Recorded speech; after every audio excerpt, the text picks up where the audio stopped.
অর্থাৎ বোঝাতে চাইলাম যারা গুরু শিষ্য গান আদবের সহিত যারা গান আদবের সহিত যারা শুনে তাদের কাছে ভালো লাগবে। আবার গুরু শিষ্য গানের মধ্যে কিছু গান আছে বেদবি গান, ওই থার্ড ক্লাসের টিকিটের দ্বারা তারা এই ফার্স্ট ক্লাসের গান শুনে মজা পাবে না।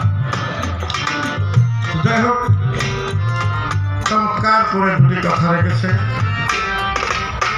আগের গানের থেকে পরের গানটা আমার কাছে খুব বেশি ভালো লেগেছে। শুধু গান তো গাই না, শুনিও। তো প্রথম গানটা ছিল ইতর পোনা স্বভাব আমার অহর্নিশি আমারিনি রাখবেন করে চরণ দাসী। সাধক মন দত্তের একটা গান আছে,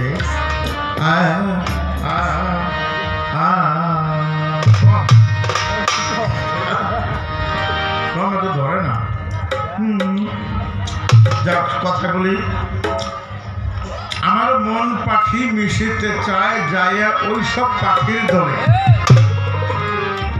কোন সব পাখির দলে? যেই সব পাখি ফাঁকি দিয়ে ঘুরে বেড়ায় বন জঙ্গলে। এখন ওই পাখি কোন পাখি? মানুষের ভিতরের মন পাখি। ওই যে বললো আলাস্তুরাব্বে কোন ইয়া কালুবালা, তখন স্বীকার করে এসেছিলাম, দুনিয়াতে আইসা ভুলে গেলাম, মায়া মোহে পড়ে গুরু বুঝবো ভুলে গেলাম দুনিয়াতে আইসা। তাহলে যেসব পাখি ফাঁকি দিয়ে ঘুরে বেড়ায় বন জঙ্গলে, মন পাখি মিশিতে চায় যায় ওই সব পাখির দলে। বড় পীর আব্দুল কাদের জিলানী যখন 8-9 বছর বয়স, উনি মাঠে ছোট ছোট বাল্য বন্ধুদের সঙ্গে খেলা করতে যাবে বা খেলবে, এমন একটা বাসনা যখন ওনার হয়েছে, মাঠে গেছে, গাইবি একটা বোমার মতো একটা বিকট শব্দে গাইবি আওয়াজে বললো যে এই কাজের জন্য তো তোমাকে পাঠানো হয় নাই।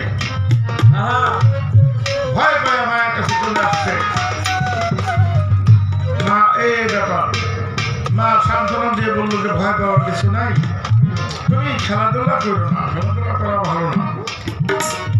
বড় বিষয় শুয়ে রয়েছে রাত্রে, স্বপ্ন জায়গায় এসে ফেরেশতা বলে, তুমি যে খেলাধুলা করতে গেছো মাঠে,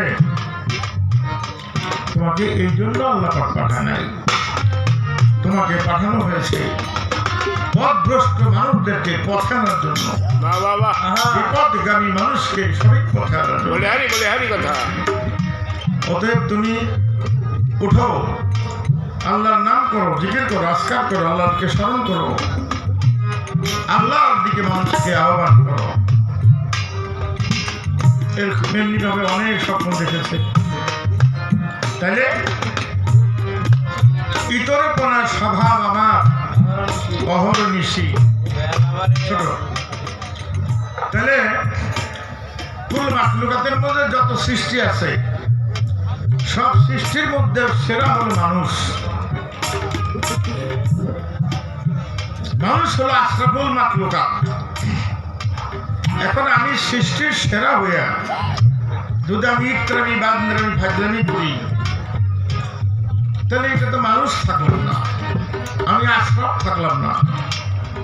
মানুষ হলে আমি জন্ম নিয়েছি ঠিকই, তাহলে আমি মানুষ রূপে পশু। তাহলে কি করতে হবে? আমাকে ইতরপনা ছেড়ে দিতে হবে, মন্দ কাজগুলো, মন্দ স্বভাবটা আমার পরিত্যাগ করতে হবে। এখন আমি যতই চাই মন্দ কাজকে পরিত্যাগ করার জন্য, আমার পিছনে আরেকজন লেগে আছে কুমন্ত্রণা দেওয়ার জন্য, তার জন্য পারি না। তাহলে এখন কি করতে হবে? আমার একজন আরেফের কাছে যাইতে হবে, একজন কামেল আল্লাহ লোকের কাছে যাইতে হবে। সে আল্লাহ লোকের সঙ্গ সংস্পর্শে থাকলে আমাকে যে কুমন্ত্রণা দেয় সে আমাকে আর পারবে না। আমি তার প্রশিক্ষণে অনুশীলনে যদি থাকি, তার শিক্ষায় শিক্ষিত হতে থাকি, তাহলে আমাকে আর কুমন্ত্রণা দাতা কুমন্ত্রণা দিয়ে কিছুই করতে পারবে না। এই জন্য গুরুর কাছে যাওয়া। জন্মের ছোট মাইকটা তো দুর্বল না। জন্মের পরে নিষ্পাপ ছিলাম, আস্তে আস্তে যৌবন প্রাপ্ত হলো। আমার মধ্যে 6টা রিপু জাগ্রত হলো, কাম, ক্রোধ, লোভ, মায়া, মত, মাৎসর্য। এই রিপুগুলো আমাকে সবসময় খারাপ পথে চালিত করে। এখন কোরআন, হাদিস, নামাজ, রোজা, হজ, যাকাত, কালেমা, ছোটকে মান্য, স্নেহ করা, বড়কে মান্য করা, সমাজের সাথে তাল মিলিয়ে চলা, সব তো এগুলো করলেই তো হয়। তাহলে আবার মানুষ হয়ে আরেকজন মানুষের কাছে কেন যাওয়া? এটা ছিল না প্রশ্ন? হ্যাঁ, দেখেন জ্ঞান হলো 2 প্রকার। জাহেরি বিদ্যা, আপনি কোরআন শরীফ, হাদিস শরীফ পড়বেন। বাংলাদেশে যদি পড়াশোনা করে আপনি মনে করেন যে বেশি ডিগ্রি আমার হইল না, তাহলে আপনি জামিয়া মিশর, আল আজহার বিশ্ববিদ্যালয় থেকে ডিগ্রি আনেন। তাও যদি আপনার নাম পোষায়, তাহলে মদিনা শরীফে যান, মদিনায় যায় সনদ আনেন, মক্কা থেকে সনদ আনেন। ডাক্তারি পরে আমাদের বাংলাদেশের মানুষ ঢাকা মেডিকেল থেকে সার্টিফিকেট নিয়ে বের হয়ে, ওটাতে ডাক্তারি করলে ভিজিট হলো 220 টাকা। ভারত থেকে করলে 250, থাইল্যান্ডে করলে 300, সিঙ্গাপুর থেকে করলে 400।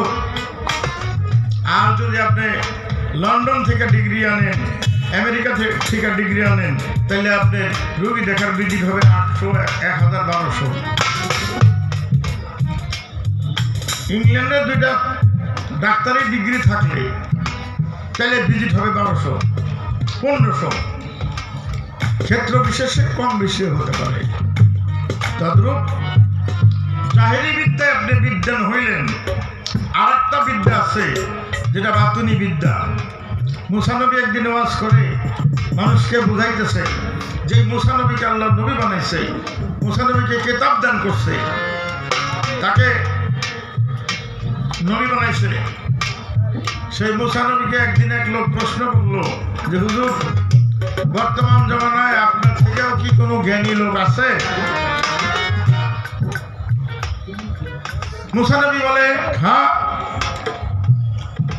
আমাকে আল্লাহ বন্ধু বানাইছে, নবী বানাইছে, কিতাব দিছে, আমার থেকে জ্ঞানী আবার কে হবে? আল্লাহ অসন্তুষ্ট হইল। আল্লাহ কা মুসা নবী, তোমার থেকেও জ্ঞানী লোক আছে। শর্টকাটে বলতেছি, মুসা নবী বলে, তাহলে আমি সেই জ্ঞানী লোককে কোথায় পাবো? বা তুমি ওই কই মাছ ভাজি করে নিয়ে তুমি হাঁটতে থাকো নদীর পার দিয়া, 3 রাস্তার মোড়, 3 নদীর মোহনায় অপেক্ষা করো। ভাজা কই মাছ যেখানে জীবিত হবে সেখানে তুমি ওই লোকের দেখা পাইবা। তোমার থেকে যে জ্ঞানী,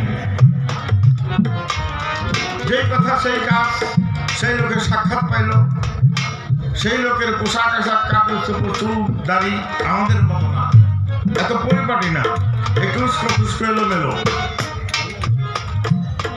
আত্মভোলা মানুষ। মুসা নবী চিন্তা করলো, এর মধ্যে বাজা মাজা আরো কাহিনী আছে, গেল ওদিকে একটু রাখলাম ছোট ছোট। হুজুর, আমি আপনার সঙ্গ পেতে চাই।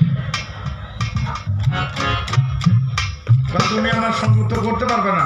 কেন পারবে না? তোমার এত ধৈর্য নাই। হুজুর, থাকতে চাই আপনার সঙ্গে। তাহলে আমার কোনো কর্মকাণ্ডে তুমি কোনো প্রতিবাদ করতে পারবে না। আচ্ছা, করবো না। তো হাঁটতেছে মুসা নবী, তার সঙ্গী আর ওই ব্যক্তি হাঁটতেছে হাঁটতেছে, কিছু দূরে জায়গায় দেখে পাবে না। দেখো একটা দেয়াল ওয়াল এটা ভাঙে চড়ে পড়ে আছে। তো সেই পাগলকে আমি সায় কাম করি, এই যে কার দেওয়ালটা ভেঙে পড়ে সেটা ঠিক করতে হবে, মেরামত করতে হবে। তো মুসানবী তো কিছু করতে পারতেছে না, কষ্ট মষ্ট করে ওই পেট কাদা মাদা দিয়ে কোন রকম ইটগুলা লাগাইতে লাগাইতে ওয়ালটা দাঁড় করাইল। মুসানবীরা চিনি না যুগে সারা দিনে কোনোদিন জীবনে কার না কার এই দেওয়াল এটা পরিচয় নাই কিছু নেই, এইটা আমরা ঠিক করলাম, এটা মানি কি হুজুর? এই দেওয়ালটা আপনি ঠিক করলেন, আমরা এত কষ্ট করলাম, এটা মানে কি? মুসা তোমার তো আগেই করেছিলাম তুমি আমার সাথে থাকতে পারবে না, কেউ চলে যাও। না হুজুর আর বলবো না। কিছু দূর যায় নদী, একটা পার হবো, নৌকা ওই পার যাবে। নদীতে কোনো নৌকা নাই, একটা মাত্র নৌকা মাঝি নিয়ে বসে আছে। মাঝি আমরা তো আল্লাহ পাগল মুসাফির, আমার কাছে তো কোনো টাকা পয়সা নাই, তা আল্লাহর রাস্তায় নদীটা আমার পার করে দাও। পাশে আসেন, আমার কোনো প্যাসেঞ্জার নাই, কেউ পার করুন, খাওয়া খাওয়া বৈশাখী তো থাকুন, চলেন পার করে দিয়ে একদিন উপকার হইলে খারাপ কি? তো নৌকা পার হয়েছে, ওই পারে গেছে। নামবার আগে মুসানবীর হাতে এই ওই পাগলের যে ওই লোকের হাতে যে লাঠি আসাম বড়, এটা একটা খোসা দিয়া নৌকার একটা তক্তা খোলা দিছে, পানি উঠতেছে। চলো মুসানবী কয় এটা একটা কাম হইল, বেড়া আঙ্গ উপকার করলো, বিনা পয়সা পার করে দিল, আর এই বেড়ার নৌকাটা অপকার করলো, নৌকাটা ভেঙে দিল, আপনি এটা কি করলেন? হ্যাঁ মুসা, তোমাকে আগেই বলেছিলাম আমার কোনো কাজে প্রতিবাদ করতে পারবে না। মুসানবী ধমক খায় চুপ। কিছু দূর গেছে, দেখে যে কতগুলা ছোট ছোট ছেলেরা খেলা করতেছে, ওর মধ্যে হেই পাগলে বসে কি একটা ছেলের ধৈরাই না গলে টিপে মারা হয়েছে। সর্বনাশ! মুসানবীকে সর্বনাশ! এই খুনির সাথে আরো থাকুন, এই বাচ্চাটাকে খুন করলেন, ওই শিশু পাপ বাচ্চা, নিষ্পাপ বাচ্চা, এই কি ক্ষতি করছিল আপনি? মুসা, তোমার আগেই বলছিলাম তুমি কিন্তু আর আমার সাথে থাকতে পারবে না, আপনার সাথে আর আমার থাকার দরকার নাই। এটা তিনটার ভেদ কি? এটা কোন? তাহলে শোনো, ওই যে দেয়ালটা ঠিক করলাম, দুইটা এতিম বাচ্চা ছোট ছোট, বাবা মা নাই, ওই দেওয়ালের নিচে কিছু সোনার মোহর দিয়ে রাখছে। এই বাচ্চাগুলা কোনো এক সময় উপযুক্ত হয়ে এই সোনার মোহরগুলো দিয়ে তারা চলতে পারবে। তো দেওয়ালটা ভাঙা গেছে, এইটা বৃষ্টির পানিতে ধুয়ে মুয়ে গেলে এই সোনার মোহরগুলো বের হয়ে যাব, এলাকাবাসীরা লুটপাট করে নিয়ে যাব, এই বাচ্চারা মোহরগুলোর থেকে বঞ্চিত হবে। তারা দেওয়ালটা ঠিক করলাম, এটা আবার ভাঙতে ভাঙতে বাচ্চাগুলা শিয়ানা হয়ে যাবে, ওরা আমাদের সোনার মোহর বুঝতে পাবে। মুসা, কাজটা কি খারাপ করছি? তাহলে তো আপনার কথা সত্য, হলে তো কাজটা খারাপ হয়নি। তাহলে নৌকাটা করলেন কেন? এই দেশের যে রাজা সব নৌকা ক্রোক করে নিয়ে গেছে, একটা নৌকা বাকি ছিল, এটাও ক্রোক করে নিয়ে যাবে, রাজা নিয়ে যাবে। এটা ডুবাই দিলাম একটা তক্তা ভেঙ্গা, এক সপ্তাহ পরে ক্রোক আদেশ, এটা স্থগিত হয়ে যাবে, সবাই নৌকা চালাতে পারবে। এই আমাদের যে উপকার করলো, এই নৌকাটা উনি তুইলা একটা তক্তা মেরামত করে ওনার নৌকাটা উনি চালাতে পারবে। কাজটা কি খারাপ করছি? না, এরকম যদি আপনি কথা সত্য হয় তাহলে তো ঠিকই করছেন। বাচ্চাটারা যে মারলেন, এই বাচ্চাটা বড় হয়ে অবাধ্য, বাবা মায়ের অবাধ্য হইতো, বাবা মাকে খুন করত, অসংখ্য মানুষের ক্ষতির কারণ হতো এই বাচ্চাটা। অসংখ্য মানুষের ক্ষতি থেকে না হয়, যাতে না হয় সেই জন্য বাবা মাকে যেন খুন না করে, সেই জন্য এই বাচ্চাটা, একটা বাচ্চাকে হত্যা করলাম। কামটা কি খারাপ করছি? কামটি তো ভালোই করছেন, কিন্তু আপনি জানলেন কিভাবে? বেটা কয় মুসা নবী তোমাকে যদি আল্লাহ কোনো কথা কয় তাহলে জিব্রাইলের মাধ্যমে ওহী দিয়া কয়, আর আমার সাথে কোনো আল্লাহর কথা বলে সরাসরি কয়, এখানে কোনো জিব্রাইল নেই। সুবহানাল্লাহ। এই হলো মুসা নবীর কাছে জাহেরি এলেন, আর ওই যে পাগল উস্কো খুস্কো চুলদারি ওনার কাছে ছিল বাতিনি ইলমে লাদুনি। ওই ব্যক্তির নাম ছিল খিজির আলাইহিস সালাম। এই খিজিরের কাছে ছিল বাতিনি ইলমে লাদুনি, মুসা নবীর কাছে ছিল কিতাবের জ্ঞান, শরীয়তি জ্ঞান, জাহেরি বিদ্যা। এখন তার প্রশ্ন হলো যে এত কিছু জানার পরেও একজন মানুষের কাছে আমি কেন যাব? যদি রজবজান সাহেবের একটা গান আছে, কিরে আল্লাহ প্রাপ্ত বিষয় সত্য তত্ত্ব বিধান পীরের কাছে, যার পীর হয় কামেল ফয়েজ হাসিল, যার হয়েছে সে পেয়েছে। আরে বাবা রে বাবা, জ্ঞানী কথা। যেতে হলে জদের কোটে, একা যাওয়া যায় না, একা যাওয়া যায় না বটে বটে তটে, উকিল ছাড়া গেলে বটে, হাকিম বেটা নেয় না। তাহলে একজন উকিল ধরে হাকিমের কাছে যেতে হবে, সেই হাকিমটাই হলো, উকিলটা হলো পীর গুরু, হাকিমটা হলো আল্লাহ। তাই আল্লাহকে পেতে হলে, আল্লাহর দিদার পেতে হলে, আল্লাহর নৈকট্য পেতে হলে যেতে হবে ওই আল্লাহওয়ালা লোকের কাছে। এই জন্য হাদিস কোরআনের বাইরেও একজন পীর ধরা, একজন গুরু ধরা বাঞ্ছনীয়।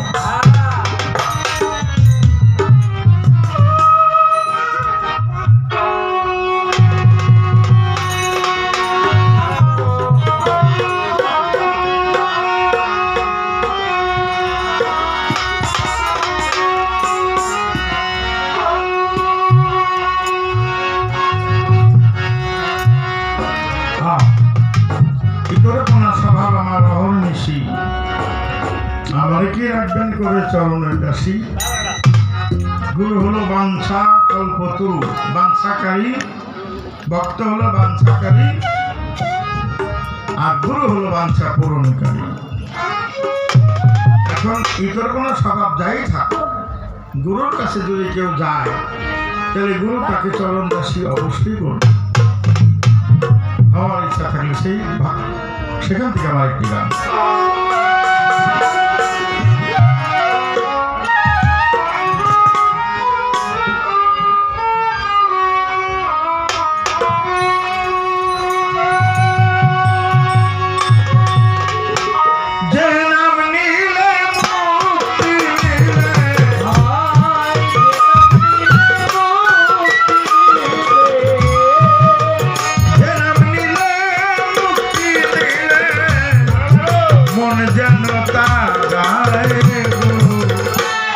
গুরু পদাশ্রিত হলে তার কি থাকে ভয় গো, গুরুর পায়ে আশ্রয় নিলে তার কি থাকে ভয় গো, গুরু পদাশ্রিত হলে।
গানটা গাইতেছি, এটার তাল আছে।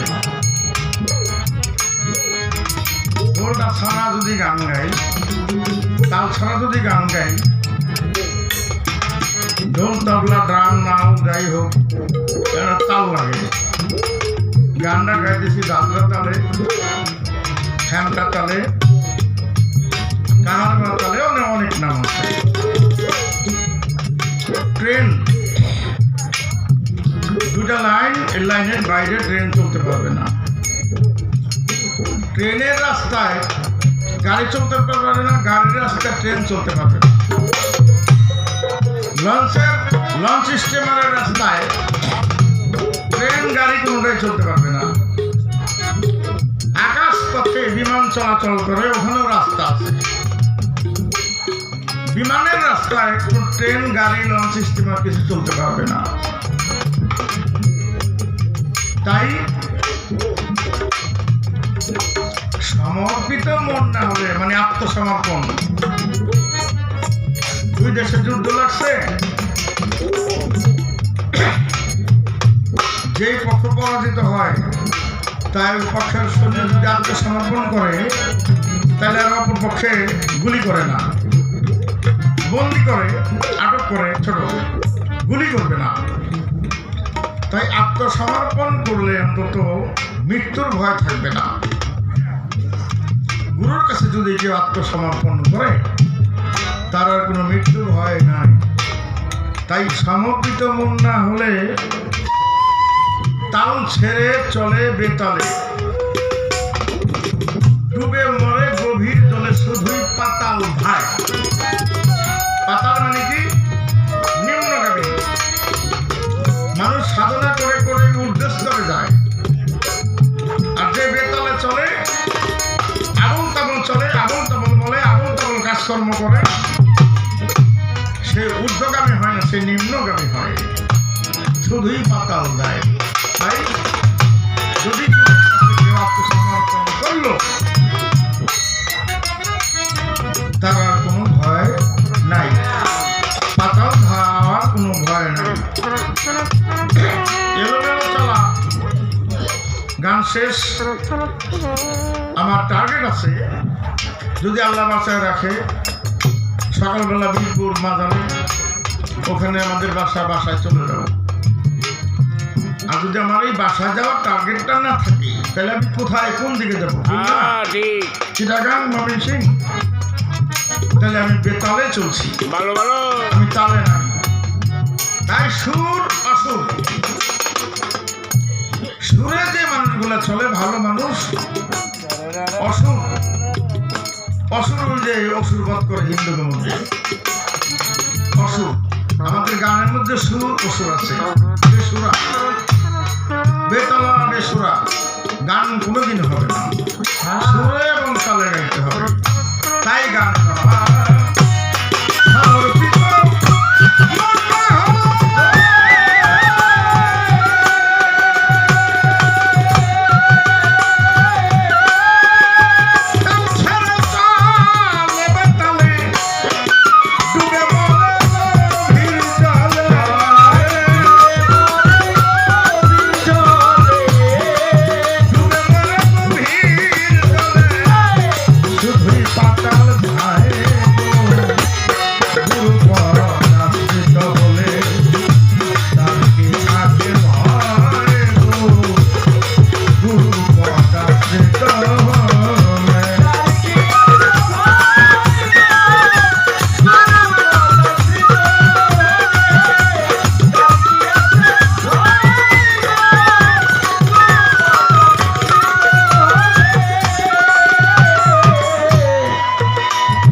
দাদা ভাই, আপনার দাদি আসছে, আপনি যেখানেই থাকেন দাদির সাথে একটু দেখা করেন, একটু ভাব সাগর আলাপ আলোচনা করেন, দেখেন কি হয়। গুরুর কাছে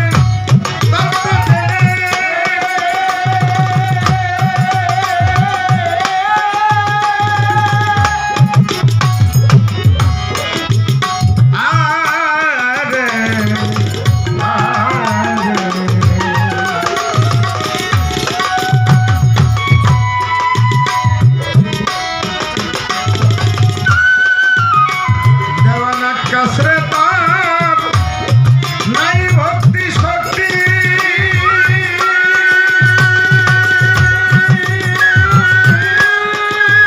গুরুপতি নাই সমতি কাছে নাই ভক্তি শক্তি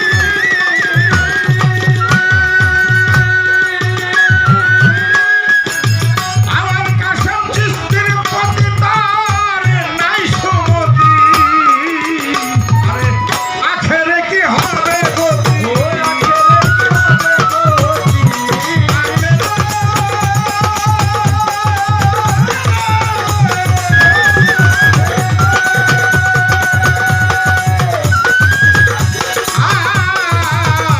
আখেরে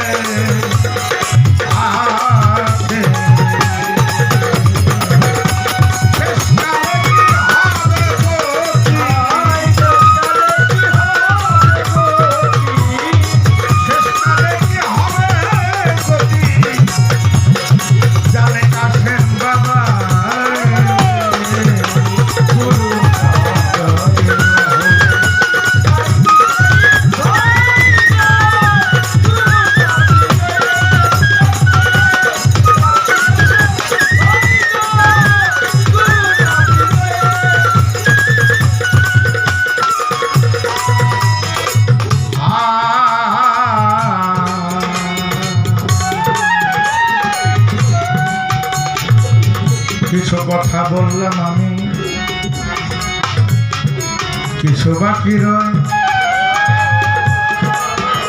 এই কথাও বলবো আমি অল্প কথায়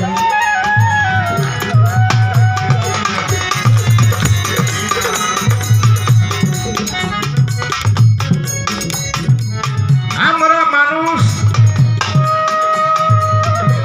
84 লক্ষ জনি ভ্রমণ করে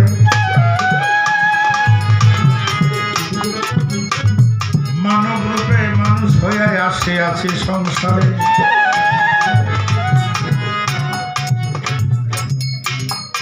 এর আগে 84 লক্ষ জনি ভ্রমণ করেছি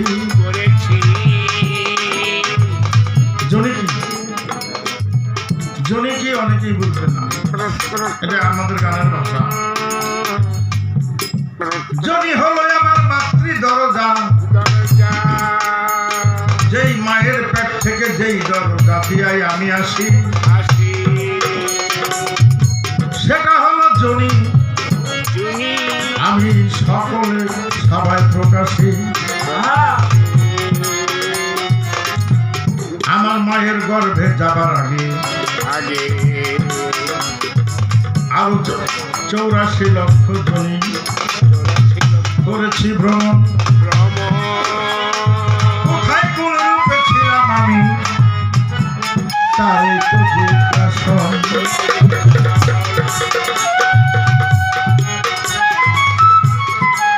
এই যে গাছ বৃক্ষ তরুলতা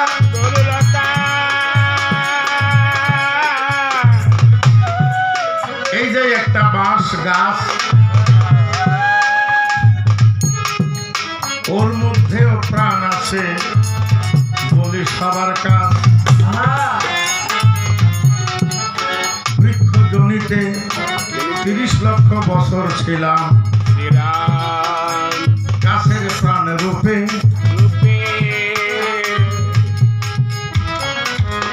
জলের মধ্যে যে প্রাণী থাকে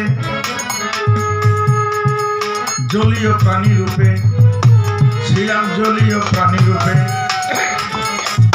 খাল বিল নদী নালা সাগর উপসাগর মহাসাগরে ওই সমস্ত জায়গায় যে প্রাণী বসত করে ওই সমস্ত প্রাণীর মধ্যে ছিলাম 9 লক্ষ বছর মানুষের মধ্যে কৃমি আছে গরুর মধ্যে কৃমি আছে কৃমির মধ্যে ছিলাম 10 লক্ষ বছর 30 আর 10 আর 9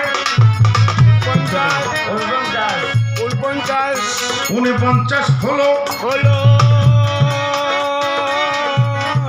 আকাশ দিয়া পাখি কত দূরে গেল উড়ে উড়ে গেল সেই পক্ষী কুলে পাখি কুলে বলে কত বছর 11 বছর ছিলাম 60 বছর 60 বছর হলো আর পশু 60 বছর হলো গরু ছাগল ভেড়া মহিষ উট দুম্বা হাতি ওদের মধ্যে 20 লক্ষ বছর ছিলাম 80 হলো আর চাই এই তো হলো 80 লক্ষ বছর আর চাই 4 লক্ষ বাকি উন্নত মানুষ রূপে 4 লক্ষ বছর থাকি অনুন্নত মানুষ কারা তারা যেমন শিম্পাঞ্জি মানুষের মতো দেখা যায় বানরকেও মানুষের মতো দেখা যায় হনুমানকেও মানুষের মতো দেখা যায় এমনি ভাবে অনুন্নত মানুষের মধ্যে ছিলাম 4 লক্ষ বছর 84 লক্ষ ভ্রমণের পরে মানব রূপে আসলাম শোনেন সেই খবর এই তো তার কথা ছিল হইল পরিষ্কার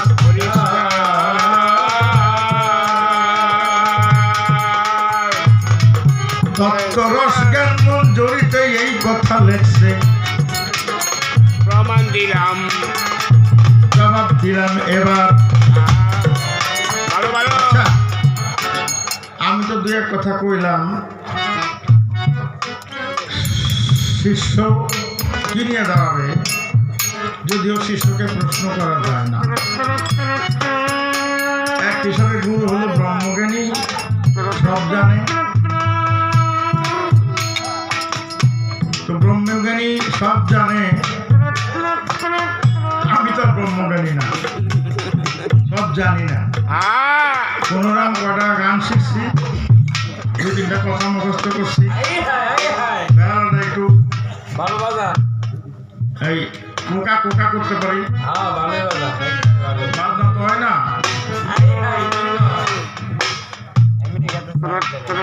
আচ্ছা আল্লাহ কোরআন দিছে নবী হাদিস দিছে হ্যাঁ বিভিন্ন অলিয়া উলিয়া জীবনী দিছে এই সমস্ত কইরা রোজা নামাজ হজ যাকাত কালেমা ইবাদত বন্দেগী এটা লাগবে না আমাদের প্রশ্ন করছিল যে তাইলে মানুষ হইয়া কেন মানুষের কাছে যায় আর জনের কাছে যাইতে হবে কেন